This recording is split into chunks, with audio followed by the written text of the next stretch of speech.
Contact Entreprise vous présente Libreco.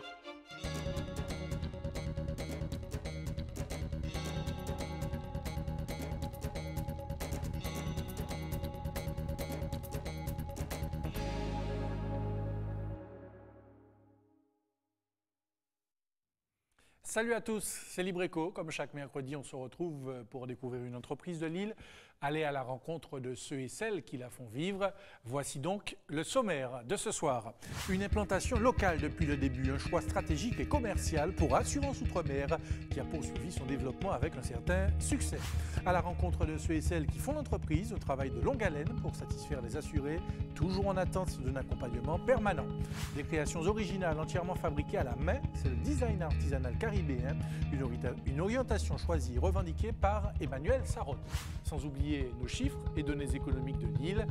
Vous êtes prêts? Nous aussi. Libreco, c'est parti! Ces dirigeants tablent sur la proximité et la réactivité normale, le cœur de l'entreprise Assurance Outre-mer.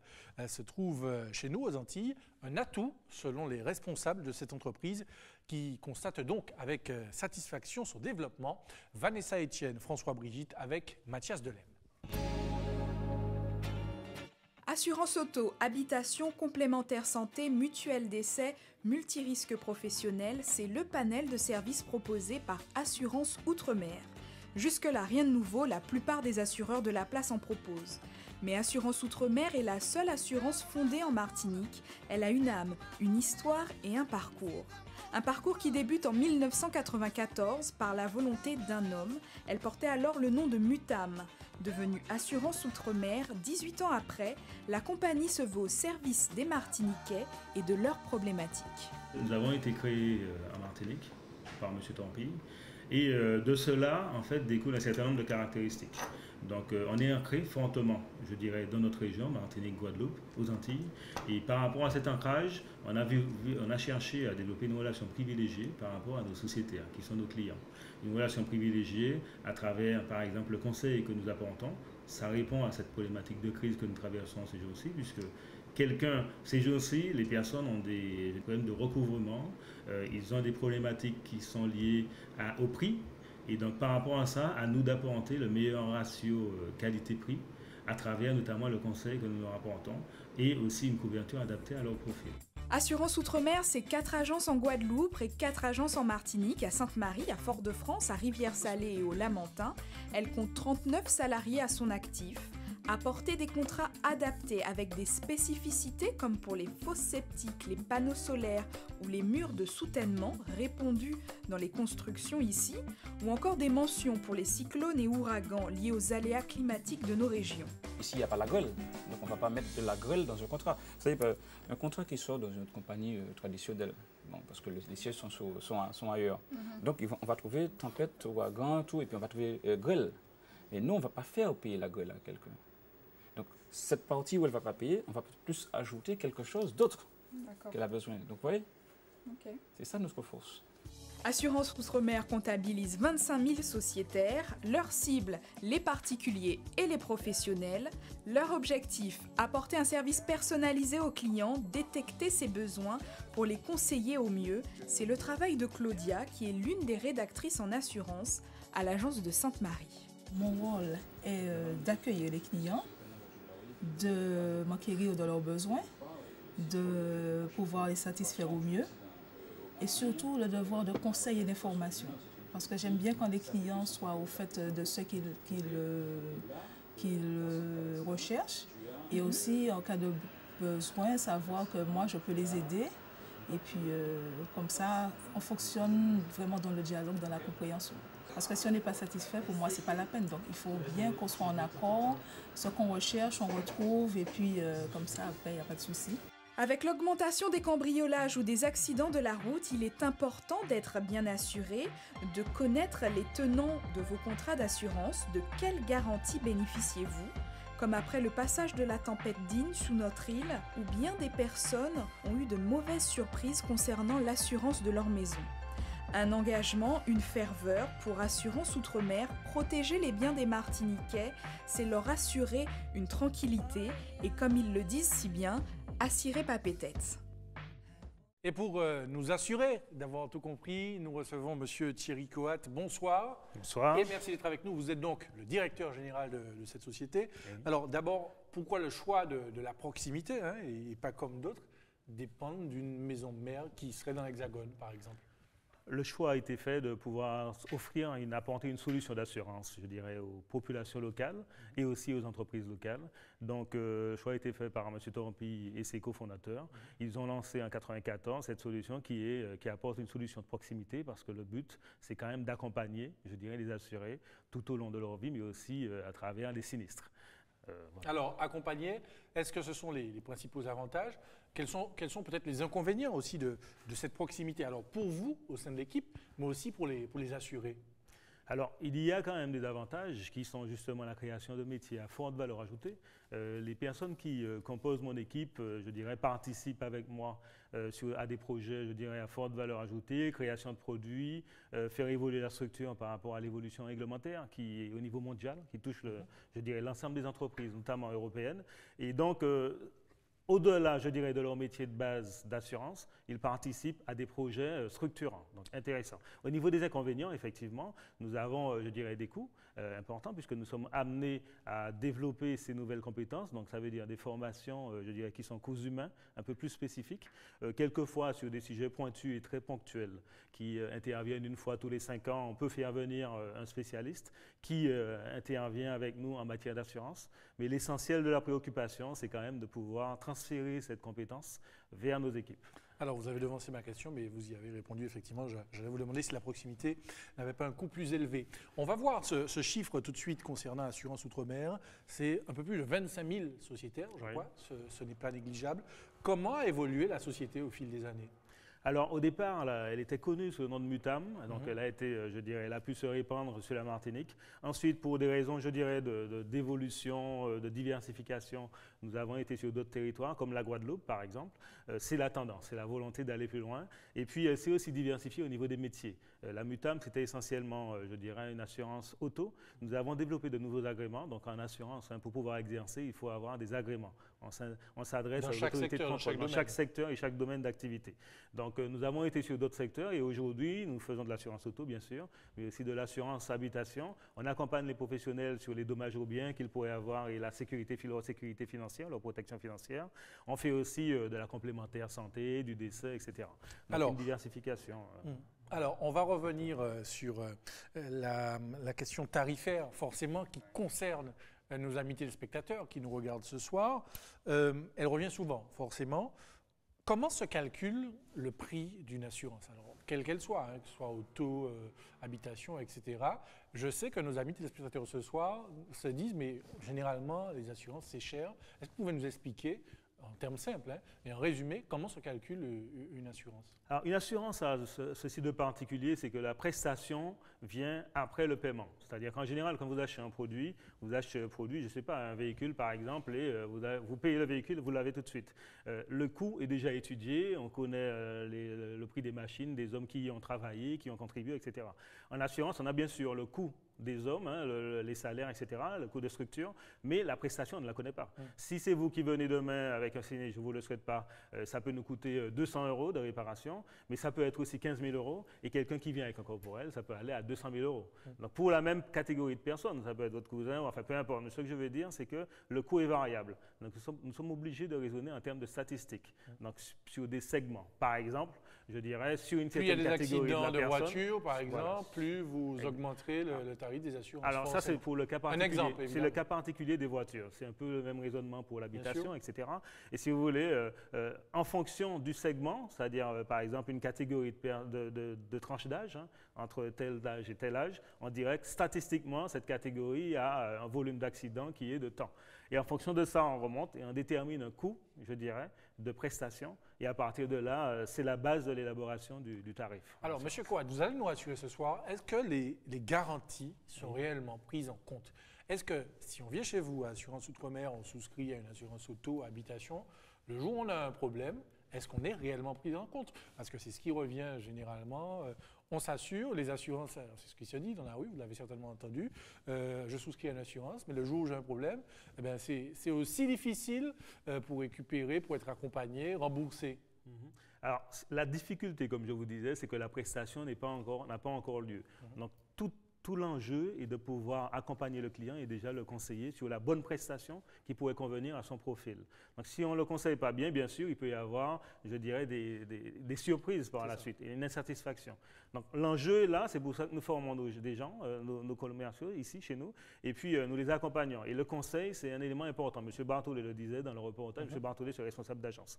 Après, effectivement, ce sont des structures juridiques. Donc, en fait, une fois qu'il y a un sinistre, on a l'intervention de différents, je dirais, acteurs, ça peut être les garagistes, toute une procédure qui les experts, etc. Donc il y a un enchaînement je dirais, d'acteurs. Il faut pouvoir maîtriser toute cette chaîne-là. En fonction du contexte, le sinistre, la réparation ou l'indemnisation peut être plus ou moins longue. Nous avons des procédures internes qui nous permettent normalement de nous améliorer au fur et à mesure, parce qu'on peut dire rien n'est parfait dans ce monde. Il y a toujours des insatisfactions. Quand on a 25 000 sociétaires, on a forcément un qui va dire non, c'est pas vrai, etc. Mais l'objectif, c'est de satisfaire un maximum et de satisfaire tout le monde. Donc c'est pour ça qu'on est dans cette dynamique d'amélioration des prestations. En général, c'est ça. Donc il n'y a pas un refus, ou on ne se recroqueville pas pour refuser de prendre en charge. C'est valable pour toutes les assurances. Non. C'est-à-dire qu'il faut aussi dérouler le sinistre selon des procédures. Il y a un code des assurances derrière qui règle bien, il régit bien les choses. Donc il faut que nous respections, je dirais, cette loi-là. Que vous devez respecter forcément. Une petite analyse de votre part sur un chiffre avant de voir le prochain reportage. Les personnes qui ont souscrit à une assurance habitation, notamment, 50% aux Antilles. D'accord. Quand dans l'Hexagone, on est à 98%. C'est quoi? C'est le message qui ne passe pas ou la communication? Comment interpréter ce chiffre? C'est très préoccupant ce chiffre, parce que quelqu'un qui n'est pas assuré en habitation, elle peut voir du jour au lendemain son appartement ou, je dirais, sa maison avoir des dommages et ne pas être en mesure de la réparer si elle n'a pas d'argent. En général, c'est l'assurance qui prend le relais. Comme on dit chez nous, Joumalet, pas ni programme. Exactement. Et en fait, c'est ça un peu la difficulté. Après, quand il y a un cyclone, même quand on est en procédure de catastrophe naturelle, si on n'est pas assuré, on ne bénéficie pas de ça. Donc l'enjeu, c'est ça. Je pense qu'il y a déjà, on est en situation de crise, donc il y a un choix à faire dans le budget des ménages. Est-ce que je paye mon assurance habitation ou bien est-ce que je paye autre chose, etc. Donc c'est un véritable arbitrage qui doit être fait. Plutôt l'assurance que la piscine, alors. Ouais, moi, j'aurais tendance à dire ça, mais c'est vrai que la piscine, ça peut être agréable. Si on peut assumer il faut assurer aussi. La piscine est assurée, peut être assurée aussi. Donc, c'est un peu ça l'enjeu. Donc, c'est une problématique de prix, de coût peut-être, et puis de sensibilisation.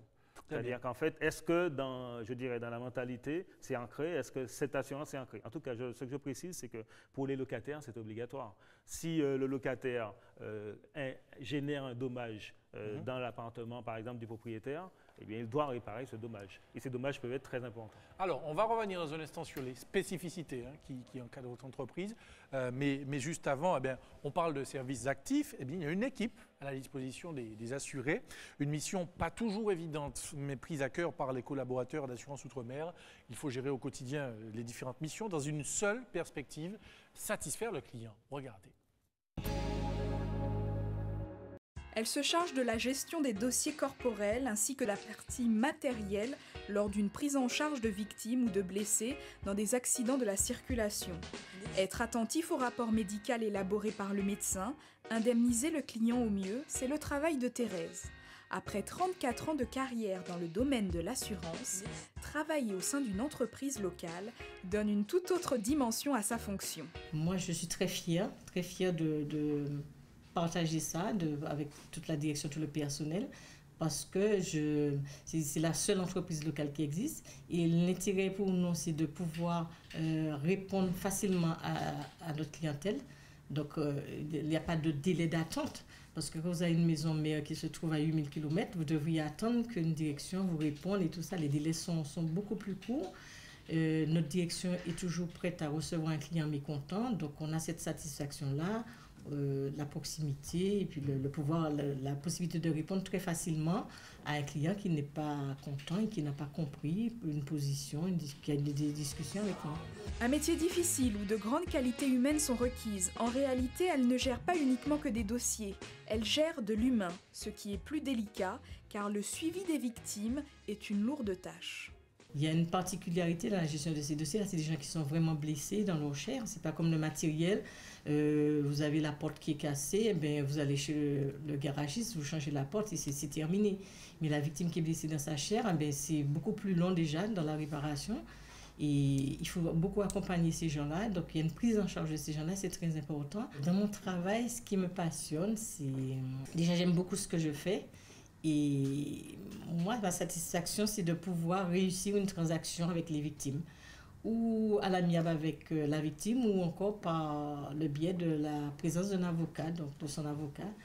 Et toute ma satisfaction, c'est ça, c'est de pouvoir réussir à indemniser quelqu'un qui a été blessé dans sa chair et pouvoir lui proposer une somme en compensation du préjudice qu'elle a subi. Christian a 25 ans de carrière. Il a débuté au plus bas de l'échelle en tant que commercial.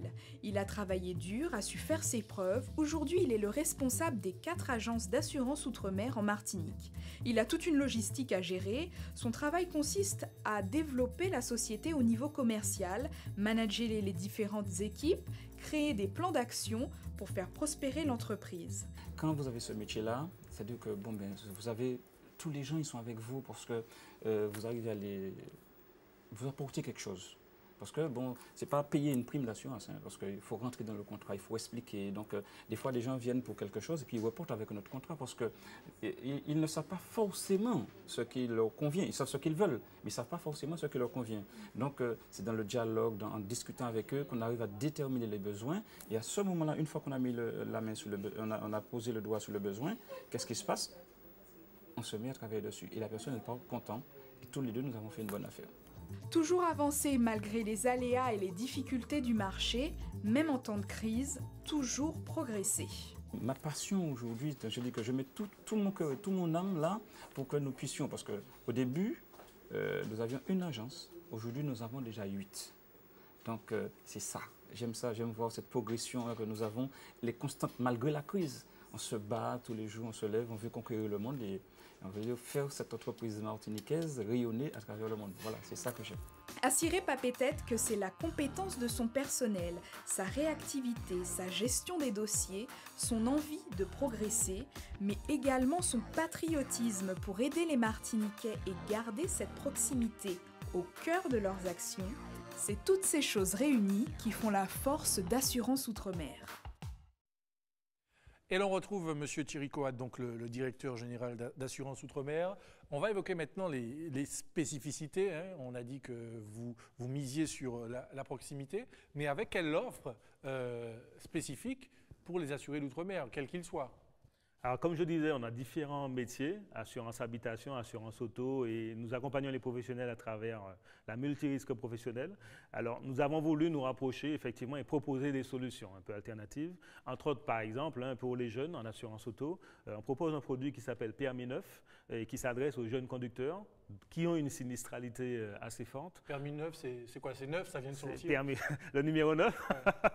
Et si vous voulez, ça a été élaboré avec les codes Rousseau, qui sont un peu une référence en matière de prévention, etc. Et qui sont aussi le partenaire des auto-écoles. Donc on l'a développé aussi en partenariat avec les auto-écoles, qui en fait, c'est une forme de formation complémentaire aux auto-écoles. Après le permis, c'est post-permis. Je dirais la qualité et l'efficacité a été démontrée dans les pays nordiques. Bon, on a voulu l'adapter ici avec Code Rousseau. Et si vous voulez, le deal qui est passé avec les jeunes, c'est que voilà, c'est-à-dire qu'un jeune comme moi, un jeune de 19 ans comme moi, je viens vous voir, voilà, c'est exactement je veux passer le permis. Qu'est-ce que vous me garantissez à travers ce permis neuf? Alors, vous avez passé le permis, on vous propose de payer moins cher l'assurance. En contrepartie, vous avez une formation pendant 2 ans. Donc, une forme de coaching sur Internet et en auto-école qu'il choisit. Une auto-école de proximité. Il peut aller découvrir en fait cette offre sur le site internet permis9outremer.fr et donc là ça lui permet de voir un peu le dispositif. Nous prenons ce pari-là. On se dit que si on accompagne le jeune et qu'il est coaché pendant 2 ans, sa sinistralité est censée diminuer. D'où le prix beaucoup plus faible. C'est un partenariat gagnant-gagnant, je suppose. On l'espère en tout cas. Nous avons lancé en juin, donc on espère effectivement que ce sera un partenariat gagnant-gagnant. Est-ce qu'il est facile d'établir des spécificités? Parce que, alors tout à l'heure, on dressait le comparatif avec ces assurances qui dépendent de maisons mères et forcément qui proposent des produits entre guillemets, nationaux. Est-ce qu'ici, il est facile d'établir des spécificités? Et sur quoi vous vous basez pour proposer ces produits-là, ces produits spécifiques-là? Ce sont les remontées du terrain. D'accord. Vous avez eu un reportage tout à l'heure sur Mme Jersey ou M. Barthollet, qui sont des cadres de la maison. Quelquefois, en remontée du terrain, ils sont forts. Ils disent, voilà, il faut absolument développer ça parce qu'on a quelques assurés qui ont vécu cette situation. Donc ces remontées du terrain, je dirais, sont le moteur. Ça nous permet aussi de réfléchir à des choses un peu particulières. On va aussi sur le terrain. Si on veut accompagner les entreprises, quelquefois, ça nous arrive en fait d'aller proposer, je dirais, un produit qui soit adapté au métier. On va avoir par exemple les instituts de beauté et on apprend à connaître le métier avant de lui proposer des D'accord, de connaître les contraintes, les difficultés, les risques du secteur. Et surtout répondre à de vrais besoins pour qu'il n'y ait pas, je dirais, pour qu'il ne paye pas en fait des garanties qu'il ne va jamais utiliser. D'accord. Alors, et puis il y a la question de l'assistance aussi qui est importante, puisque bien souvent les assurés ont le sentiment qu'une fois le contrat signé, ils sont livrés à eux-mêmes. Est-ce que c'est un point sur lequel vous misez? C'est un point fondamental pour nous, l'assistance, que ce soit en auto, en habitation, mais aussi avec les professionnels. Vous savez que notre région est sujet à différentes intempéries, cyclones, séismes, etc.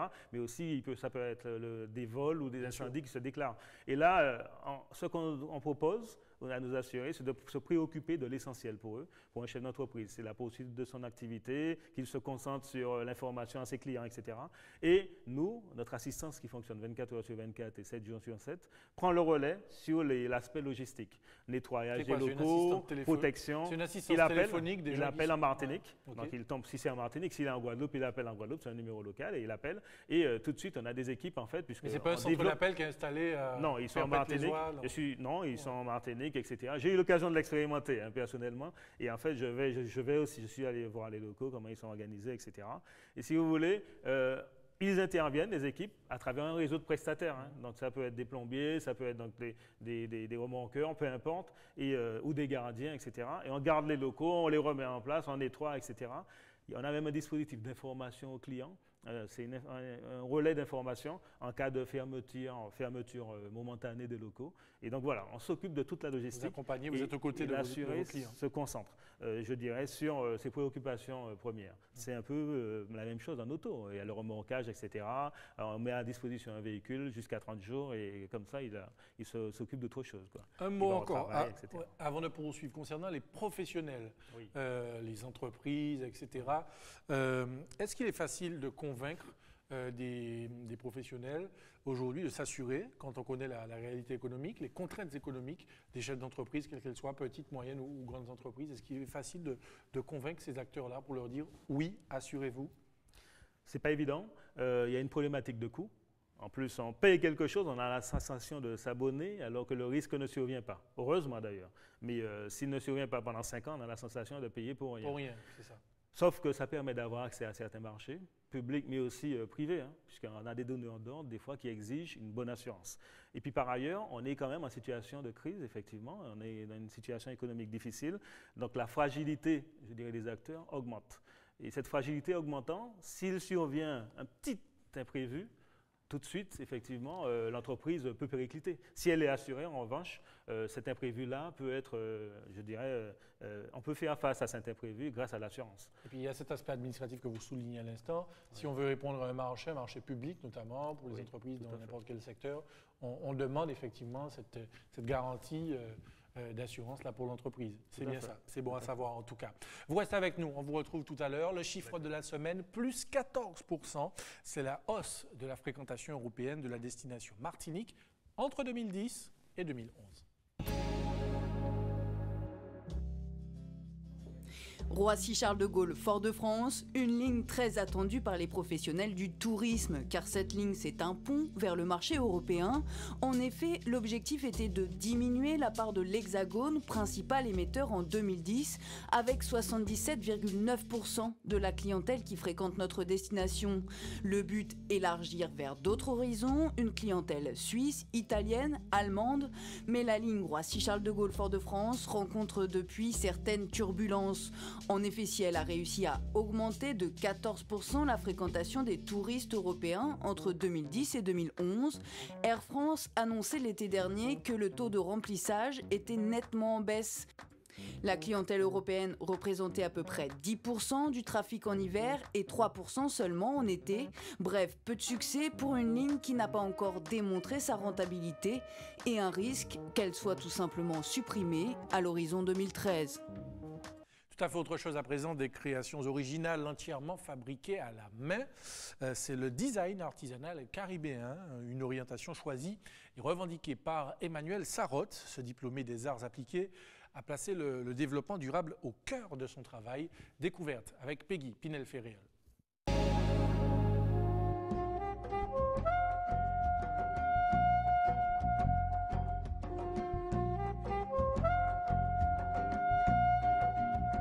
Ces dessins sont très importants pour Emmanuel Sarraute. Ils marquent le début et surtout le cheminement de sa carrière. Avec Enlote Design, il commence par le travail du bambou en 2003, puis passe à la récup pure. Du bagaillement maillot qualité modèle sac, plus d'une dizaine d'années de travail au service de la matière.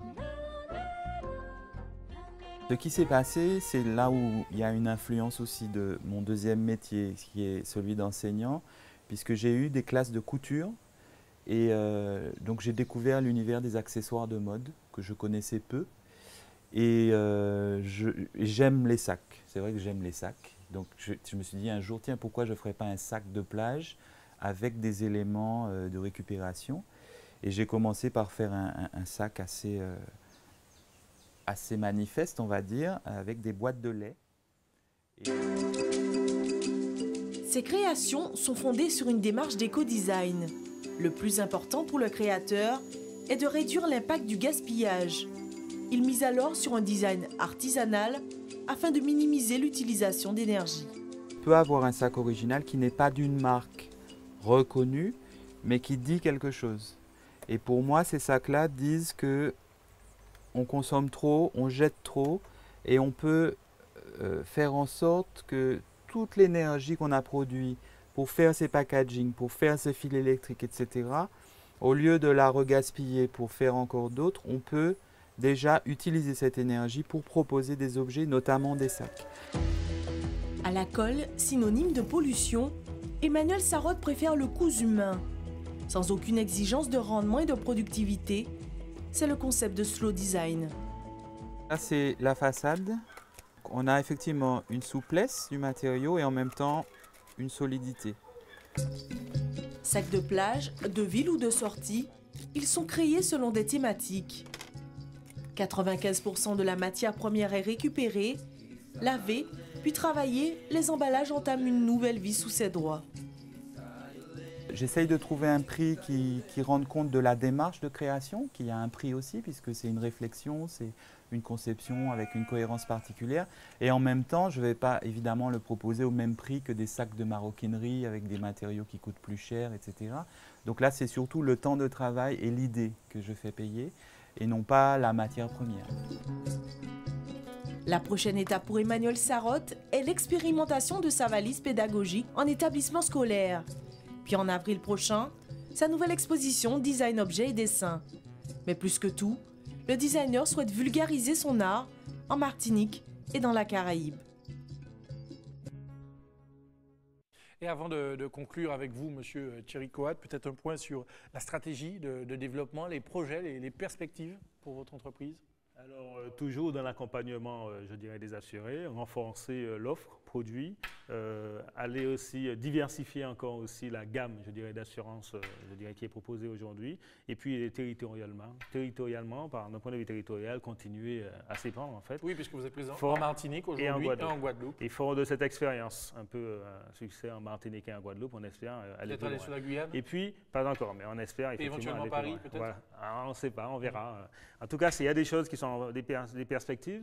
Et si vous voulez, l'objectif, effectivement, c'est de pouvoir apporter une réponse adaptée et s'impliquer, je dirais, au niveau sociétal dans nos territoires, puisque c'est notre berceau. Hein. Nous sommes liés à ces territoires, donc s'impliquer sous d'autres formes. Là aussi, pareil, vous entendrez, j'espère, parler de nous si on concrétise ces projets. Eh bien, en tout cas, on vous suivra avec attention. Vous saluerez toute l'équipe d'Assurance Outre-mer, présente donc ici et en Guadeloupe. Et puis, à très bientôt pour la suite de vos projets, en tout cas. Libreco est quasiment terminé, mais juste avant, comme chaque semaine, l'actu Contact Entreprise. Ce dimanche aura lieu une édition d'ores et déjà historique de la mythique course du souvenir qui relie Saint-Pierre et Fort-de-France par la Trace pour les hommes en 9 étapes et Morne-Rouge à Fort-de-France toujours par la Trace pour les femmes en 7 étapes, 74e édition. Mais c'est la première fois qu'à côté des clubs d'athlétisme qui ont écrit la légende de cette course, s'aligneront aussi des équipes d'entreprise. Voilà, en espérant que vous avez pris bonne note, Libreco est maintenant terminé. On se retrouve la semaine prochaine, même heure, même antenne. Bonne soirée.